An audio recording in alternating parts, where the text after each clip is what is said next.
Bonjour, bonne fête de l'Action de grâce. Bienvenue sur ma chaîne, j'espère que vous allez bien. Aujourd'hui, avec l'arrivée du temps plus frais et la perspective de l'hiver, j'ai pensé vous parler de hockey.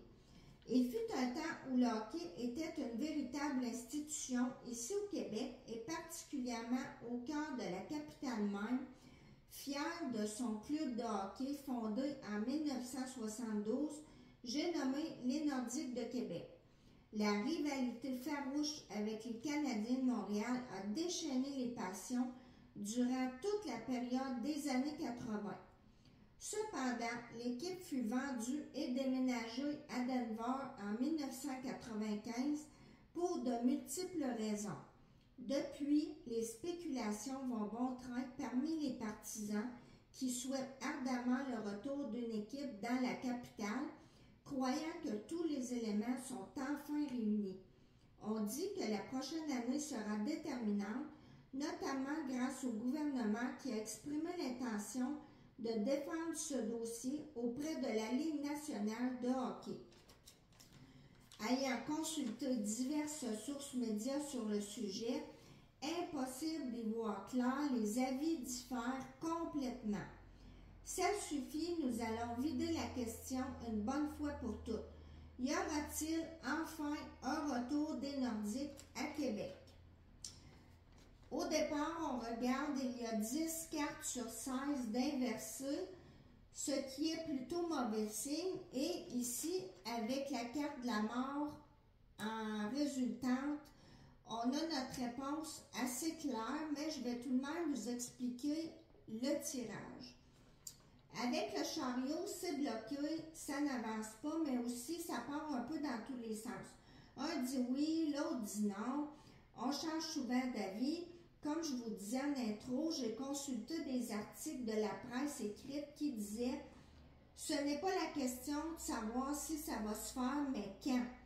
Et j'ai écouté des segments d'émissions de sport où on disait plus ou moins clairement d'oublier le projet. Et ce sont des sources récentes et à environ une journée chaque d'intervalle. On s'est trompé, on a fait l'erreur de ne pas voir que c'était un projet voué à l'échec.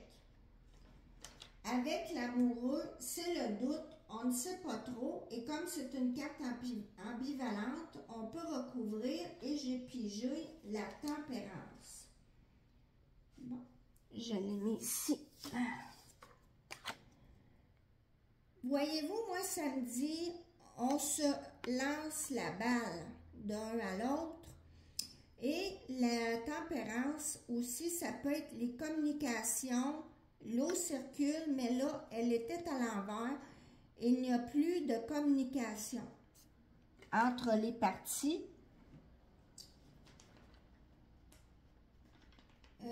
Il n'y a pas de retour possible en arrière. C'est fini. Là, ici, j'avais la sexualité. Je leur ai fait une petite couverture improvisée parce que si vous n'étiez pas au courant des dernières règles pour les youtubeurs, on n'a pas le droit de montrer de la peau, de la nudité. Alors, c'est pour ça que je l'ai recouverte. Même si, je vous rappelle, les tirages de cartes sont destinés à un public adulte. Bon, passons. Alors, avec la sexualité, ce sont les passions. Là, il n'y en a plus, elle est inversée. C'est une forme de communication aussi. Avec le cloître inversé, moi, je crois que M. Batman ne veut pas que l'équipe sorte de où elle est présentement et s'en venir au Québec. Avec l'alpha, il y avait un début de négociation. Ça a démarré, ça fait un bout de temps avec l'horoscope nativité. Avec l'ermite, on n'y croit plus. L'ermite, ça fait un peu référence à la religion, si vous voulez.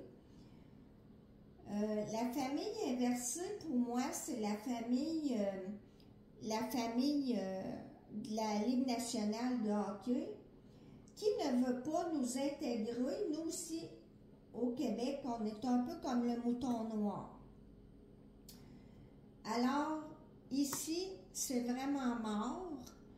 L'équipe ne voyagera pas jusqu'au Québec. On n'est pas chanceux. Et, mauvaise nouvelle, si on fait la synthèse de toutes les cartes de tarot, ça donne la force inversée, ce qui veut dire que même si notre gouvernement voudrait, et un bout de temps, il y avait M. PKP, M. Pellado, qui était prêt à faire des efforts en ce sens, mais on n'a pas de pouvoir là, face à M. Batman qui ne veut rien savoir de nous. Alors, c'est ça. C'est ça qui est... Bon, vous allez me dire, peut-être, Lynn, on n'avait pas besoin d'un tirage de cartes pour savoir ça. Mais moi, je suis une rêveuse et j'avais encore de l'espoir. Mais là, on va se faire à l'idée, on va passer à autre chose. Avez-vous entendu? Ah, c'est le signal. C'est le signal du concours. Alors, la première personne qui va m'écrire le mot dindon dans les commentaires, pour la fête de l'Action de grâce, je lui offre un tirage personnalisé tout à fait gratuitement. Alors, la première personne à m'écrire le mot dindon dans les commentaires va se mériter un tirage personnalisé gratuit. Et je vous dis à la prochaine!